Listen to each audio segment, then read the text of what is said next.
Salut tout le monde, ici The Léviathan78 et on se retrouve sur une partie de Call of Duty Black Ops 2 sur la map Plaza en MME.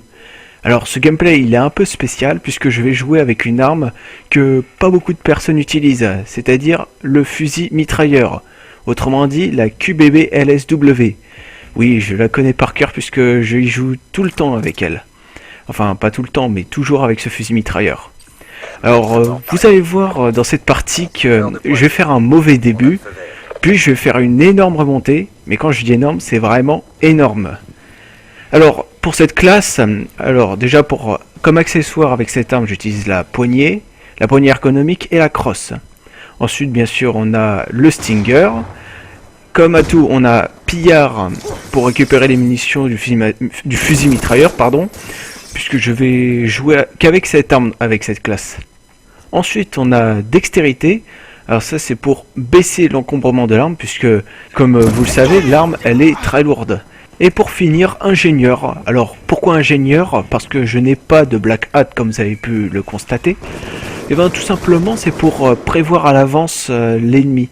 Pour savoir s'il y a un équipement ennemi, j'estime qu'il y ait un mec qui se cache derrière ça, ou alors qu'un mec garde cette position dans la domination.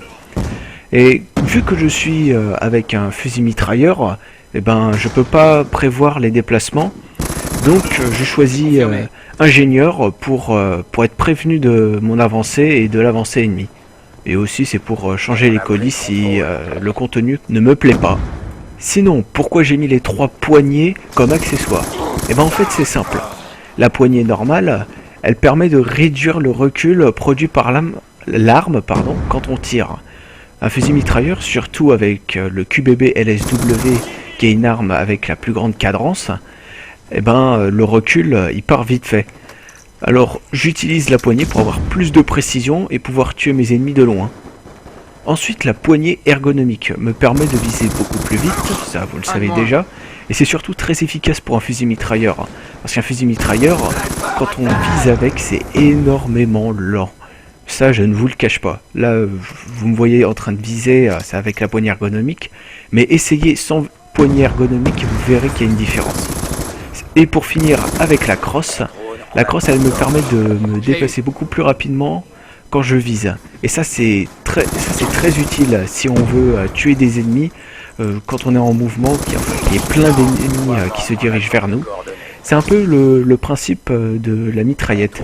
Je sais que ça n'a rien à voir avec la mitraillette, mais c'est un petit peu la même chose. On bouge et on tue les ennemis en même temps. Alors sinon niveau score streak, alors bien sûr j'en ai 2 que je change pas pour l'instant. J'ai le drone et le colis stratégique. Et le troisième, c'est le foudroiement. Alors, le foudroiement, c'est un score strict que j'aime bien. Parce qu'il me fait un peu penser à Frappe Mortier de Call of Duty Black Ops premier du nom. Et de la Frappe Harrier, je pense que ça s'appelle comme ça, dans Modern Warfare 2. Ça, c'est un score strict que j'aime bien, parce qu'il fait plein de dommages. Sinon, pour le colis, bien sûr, je le garde tout le temps, parce que le hasard fait bien les choses, comme j'aime dire. Et il y en a qui me disent ouais, t'as trop de chance, tu t'obtiens toujours le bon score strict qu'il faut avec le colis. Et donc je préfère utiliser le colis avec cet avantage. D'ailleurs vous verrez dans pas longtemps, dans environ quelques minutes, que l'atout, excusez-moi, je veux dire le score strict qu'il y aura dans ce colis va être très intéressant. Tiens d'ailleurs, là je suis en train de le lancer, vous allez voir dans pas longtemps ce qui va en sortir. Et là vous allez me dire, mais tu as vraiment une chance de cocu mec. Alors vous allez voir tout de suite, c'est le groupe de chasse, et oui, le groupe de chasse. Le dernier score strict qu'on peut obtenir dans la liste. Et je peux vous dire que c'est pas un truc qu'on obtient en claquant des doigts. C'est par exemple des scores stricts que j'ai déjà eu qui valent vraiment cher. C'est la microstation orbitale. Ça j'en ai eu plein des trucs comme ça. Et aussi un autre, comment ça s'appelle? Ah oui, la bombe IEM. Ça aussi, j'en ai eu quelques fois, pas trop, mais j'en ai eu pas mal de ces trucs-là. Alors sinon, je voudrais vous reparler du projet dont j'ai parlé la semaine dernière sur Assassin's Creed 3 en multijoueur, où je compte faire un let's play sur Dishonored, que j'avais fait déjà en mode découverte. Alors pour ceux qui n'ont pas suivi, regardez ma dernière vidéo sur Assassin's Creed. D'ailleurs, il y aura une annotation qui vous mènera directement sur la vidéo en fin de vidéo. Et donc, je compte en faire un épisode par semaine. L'épisode sera d'environ 30 minutes. Et soit ce sera la vidéo, soit ce sera en complément d'une autre vidéo que je ferai soit sur un autre jeu, soit sur Call of. D'ailleurs, je compte faire une vidéo de Call of, mais ça je vous raconterai plus tard. Pour l'instant, je vous parle du let's play. Pour ce qui est du let's play, ce sera donc Dishonored, 30 minutes, un épisode par semaine, et ce sera en live commentary. Comme ça vous a plu le mode découverte, j'espère que ce let's play, ça vous plaira énormément. Pardon, ça vous aura pas plu vu que vous l'avez pas encore regardé. Alors, comme je vous avais dit au début de la vidéo, j'ai fait une remontée phénoménale, surtout avec le score streak que j'ai obtenu dans le colis, et avec cette machine extrêmement lourde. Et je peux vous dire que si vous la maîtrisez bien, vous pouvez faire des scores dantesques avec. Je dis ça parce que je me suis beaucoup entraîné, que ce soit sur Black Ops et Modern Warfare 3. Je vous ai pas parlé de Modern Warfare 3 d'ailleurs, je compte faire des lives, pas des lives commentaires, mais plutôt des gameplays de Modern Warfare 3, même s'il y en a qui ne risquent pas de l'aimer beaucoup. Je compte faire des gameplays de n'importe quel Call of, enfin pour ce que j'ai. Pour ma part, j'ai Call of Duty Modern Warfare 2, Black Ops 1, Modern Warfare 3 et celui-là, Black Ops 2. Et ouais, si possible, je pourrais faire des gameplays là-dessus. En tout cas, ça me dérange pas. Donc, la partie est sur le point de se terminer. Ne vous inquiétez pas, ce sera pas le seul gameplay. Vous avez dû vous en rendre compte vu qu'il y a environ 13 minutes de vidéo. Je vous donne immédiatement un nouveau gameplay sur Call of Duty Black Ops 2 encore une fois. Et cette fois, ce sera pas sur la machine lourde, ce sera sur une arme que beaucoup d'entre vous, à mon avis, utilisent pour sa puissance et surtout pour l'idée recherchée. Il s'agit de la FN-Fall avec le sélectionneur de tir. Alors, il y en a qui l'aimeront pas parce qu'elle est extrêmement puissante, mais moi je baisse un petit peu sa puissance avec le silencieux. Et je peux vous dire qu'avec le silencieux, c'est plus stratégique que bourrin. Pour ce qui est de la classe, alors vous l'avez deviné, il s'agit du FN-Fall. Je sais pas si ça s'appelle FN-Fall dans ce jeu, je me rappelle plus. Il y a un nom différent avec Black Ops 1 et Modern Warfare 2. Bon, enfin bref. Pour ce qui est de la classe, pardon, il s'agit de viseur réflexe avec le silencieux et le sélectionneur de tir. Alors ça permet de bien viser et tuer en silence. Vous allez voir plus tard dans la partie que ça va être vachement utile. Alors, pour ce qui est des atouts, j'ai fantôme pour ne pas être détecté, en complément bien sûr du silencieux. Dextérité pour avoir plus de chances de tuer avec cette arme qui est meurtrière pour ma part, c'est mon avis. Après, pour ceux qui disent qu'elle n'est pas vraiment géniale, je vous contredis pas, vous avez le droit de dire ce que vous voulez. Ensuite, j'utilise 2 grenades paralysantes. Ça, c'est pour ralentir l'ennemi et avoir plus de chances de les tuer. Pour les rushers qui ont poids plume ou pour ceux qui foncent dans le tas avec le couteau. D'ailleurs, c'est à cette séquence-là que je vais vous montrer à quel point le silencieux est utile dans cette partie. Là, regardez, je suis dans le spawn ennemi. J'en tue un qui est au sniper. Là, si j'avais pas de silencieux, ce sniper-là m'aurait repéré. Celui-là aussi.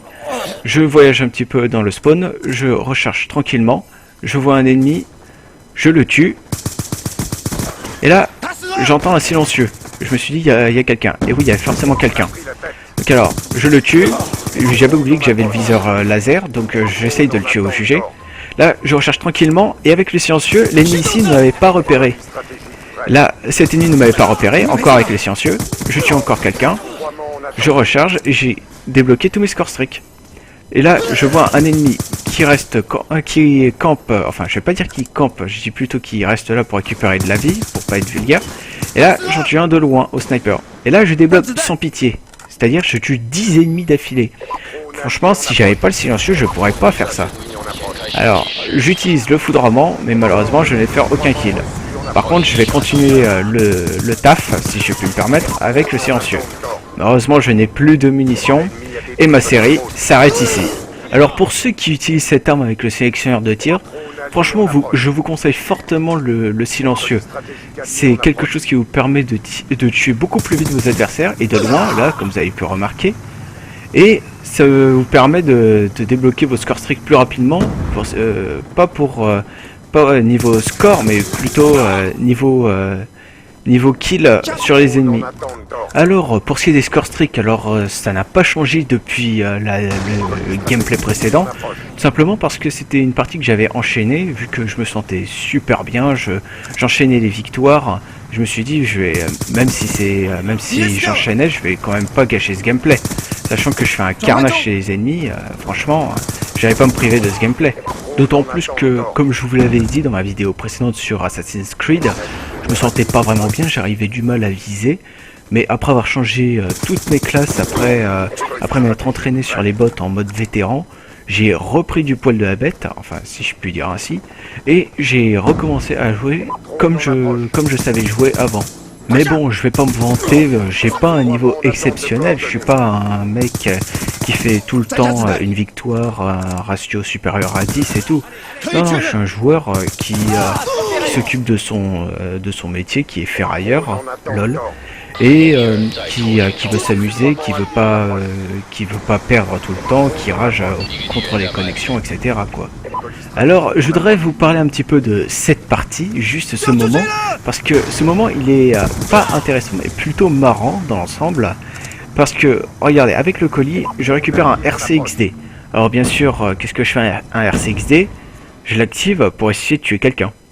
Et regardez ce que je vais trouver avec le RCXD dans le camp ennemi. Alors, je voyage, et par mes gardes, je trouve un sniper. Alors, je sais pas s'il campait, mais en tout cas, il avait le gilet pare-balles. Donc alors, je m'en vais pour essayer de le tuer, sachant que vu que je l'avais explosé, il va sûrement bouger. Là, d'ici, je le voyais pas. Mais si on contourne l'avion, il a pas bougé. Alors, je ne sais pas s'il était absent ou s'il campait. Mais en tout cas, je sais pas du tout ce qui se passait. Alors sinon, je voudrais vous parler d'un autre projet. J'en profite de ce deuxième gameplay. C'est pour ça que j'en ai mis deux, pour que ça soit plus long et pour que je vous parle plus longtemps. Alors, je voudrais vous parler, comme j'ai dit, d'un autre projet. Vous avez dû remarquer que dans chacune de mes débuts de vidéo où je joue à Call of Duty, j'explique pourquoi j'utilise ceci dans mes classes. Eh ben, j'aimerais résumer ça en une vidéo. J'aimerais en fait faire une vidéo où ça regroupe toutes mes classes de ferrailleurs. Au total, j'en ai 9. Et donc, je pourrais faire une vidéo où je regroupe toutes ces classes, expliquer pourquoi, et donner chacune une partie pour les expliquer. Mes deux gameplays étant terminés, merci à vous d'avoir regardé ma vidéo jusqu'au bout. N'hésitez pas à mettre un pouce vert si vous avez aimé, à mettre un commentaire favorable et à vous abonner à ma chaîne. Sur ce, je vous retrouve pour une prochaine vidéo de The Leviathan 78 et je vous dis salut!